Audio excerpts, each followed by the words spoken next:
Sebelumnya perkenalkan, saya Ika Sumiati, mahasiswi PPG Calon Guru Gelombang 2 tahun 2024 dari Prodi Ekonomi Universitas Palangkaraya. Pada kesempatan kali ini, saya akan menyampaikan kampanye praktik baik untuk memenuhi ujian akhir semester mata kuliah Perspektif Sosiokultural dalam Pendidikan dengan dosen pengampu Bapak Dr. Rinto Alexandro SEMM dan Ibu Dotrimensi MSI. Judul kampanye praktik baik saya adalah optimalisasi penerapan scaffolding pada ZPD untuk meningkatkan kemampuan pemecahan masalah siswa dalam mata pelajaran Ekonomi, Bisnis, dan Administrasi Umum di kelas 11 MPK 3 SMKN 2 Palangkaraya. Yang pertama adalah latar belakang masalah. Di kelas 11 MPK 3, peserta didik memiliki tingkat kemampuan yang berbeda. Sering terjadi kesenjangan pemahaman antara siswa yang cepat menangkap materi dengan siswa yang membutuhkan lebih banyak bantuan, sehingga siswa yang kesulitan memahami materi belum bisa mencapai potensi optimalnya.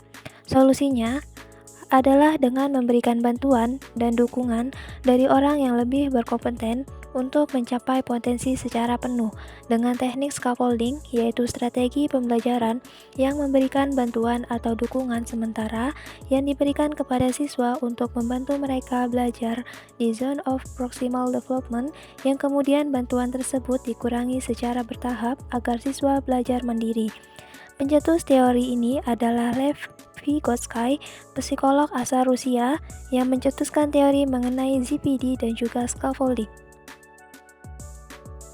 Apa itu Zone of Proximal Development?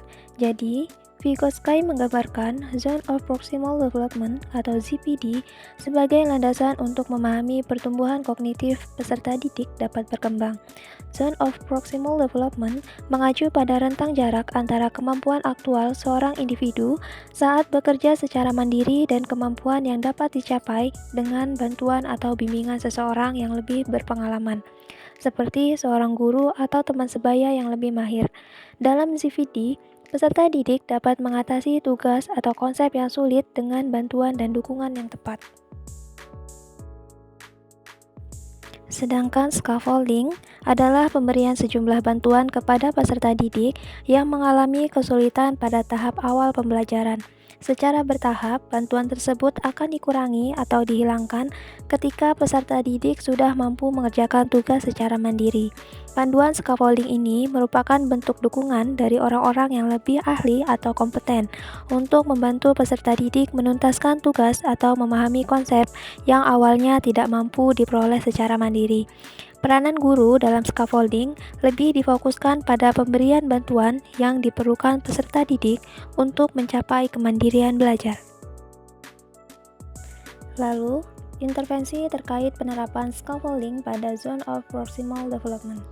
Nah, dalam proses pembelajaran, penerapan scaffolding erat kaitannya dengan Zone of Proximal Development. ZPD menggambarkan jarak antara kemampuan yang dapat dicapai peserta didik secara mandiri dengan kemampuan yang dapat mereka capai melalui bantuan dari individu yang lebih kompeten. Dalam konteks ini, scaffolding menjadi pendekatan yang berperan penting dengan memberikan bantuan sementara kepada peserta didik untuk mendukung perkembangan mereka dalam ZPD. Dalam penerapannya, guru terlebih dahulu mengidentifikasi ZPD peserta didik, kemudian memberikan bantuan yang sesuai seperti petunjuk bimbingan atau arahan yang relevan. Seiring dengan perkembangan peserta didik, bantuan tersebut secara bertahap dikurangi hingga akhirnya peserta didik mampu belajar dan menyelesaikan tugas secara mandiri. Melalui pendekatan scaffolding, peserta didik tidak hanya dapat mengembangkan keterampilan dan pemahaman yang sulit, tetapi juga meningkatkan kemandirian serta motivasi dalam belajar. Selanjutnya adalah penerapan scaffolding di kelas 11 MPK 3 pada materi pelaku kegiatan ekonomi dengan menggunakan model pembelajaran Problem Based Learning atau PBL. Panduan scaffolding yang dilakukan oleh guru dalam aktivitas pembelajaran di kelas. Yang pertama adalah guru menyampaikan materi awal, bisa berupa tayangan PPT atau video pembelajaran terkait materi kegiatan ekonomi. Kemudian yang kedua, memberikan pertanyaan pemantik untuk menghubungkan pengalaman siswa dengan materi. Selanjutnya, langkah yang ketiga adalah guru mengelompokkan siswa berdasarkan tingkat kemampuan menggunakan metode tutor teman sebaya, di mana siswa yang lebih mahir diberi peran untuk membantu teman sekelompoknya. Selanjutnya, langkah keempat adalah dengan memberikan tugas berupa LKPD kepada siswa yang sudah dirancang dengan panduan yang jelas dan sistematis sesuai dengan tingkat perkembangan peserta didik. Selanjutnya, langkah yang terakhir adalah refleksi dan feedback. Setelah mengerjakan tugas selesai, siswa diminta untuk menunjukkan hasil kerja mereka di depan kelas. Teman-teman dan guru bisa memberikan masukan, lalu bersama-sama mendiskusikan cara memperbaiki atau meningkatkan hasilnya. Guru juga bisa memberikan saran atas hal yang kurang tepat dan memuji jawaban yang sudah benar. Kemudian, untuk hasil yang dicapai setelah menerapkan scaffolding dalam pembelajaran di kelas adalah yang pertama, meningkatkan keterlibatan aktif siswa dalam pembelajaran, karena mereka mendapatkan bantuan dan arahan yang memungkinkan mereka untuk menjelajahi dan mengeksplorasi materi secara mandiri setelah tahap awal. Kemudian yang kedua, kemampuan memecahkan masalah. Siswa dilatih untuk berpikir kreatif dan mencari solusi terhadap masalah ekonomi pada tugas. Hal ini membangun keterampilan yang relevan untuk kehidupan sehari-hari. Selanjutnya, hasil yang ketiga adalah pemahaman konsep yang lebih mendalam. Hal ini karena adanya bimbingan bertahap yang disesuaikan dengan kebutuhan peserta didik. Kemudian yang keempat, meningkatnya motivasi belajar. Dengan bantuan bertahap yang sesuai dengan kebutuhan siswa, mereka merasa lebih termotivasi untuk belajar karena tantangan yang dihadapi menjadi lebih terjangkau dan tidak terlalu sulit.